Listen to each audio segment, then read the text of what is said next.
ايه الخطوات اللي المخرج لازم يعملها وبالترتيب علشان يقدم العرض المسرحي بتاعه. طبعا اول خطوه واهم خطوه وبيتبني عليها باقي الخطوات هي اختيار نص جيد.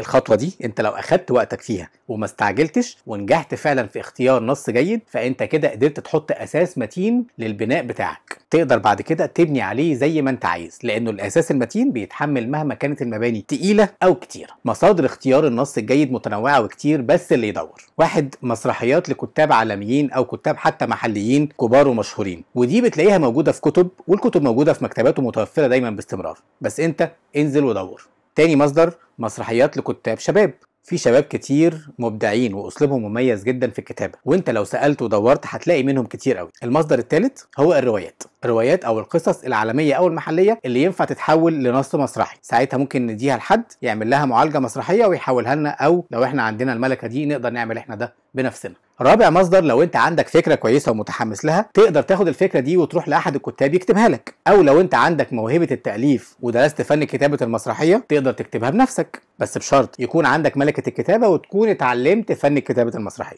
وهتلاقي الفيديو رقم 5 من سلسله المسرح دي حلقه عن خطوات كتابه المسرحيه. نلخص اللي قلناه عشان ما نتوهش من بعض. احنا قلنا اول خطوه واهم خطوه في خطوات اخراج المسرحيه هي اختيار نص جيد، وقلنا مصادر اختيار النص الجيد 4 مصادر: يا اما المسرحيات العالميه، يا اما الكتاب الشباب، يا اما الروايات والقصص اللي ممكن نحولها ونعمل لها معالجه مسرحيه، يا اما يكون عندك فكره وتوديها لاحد الكتاب يكتبها لك او تكتبها بنفسك.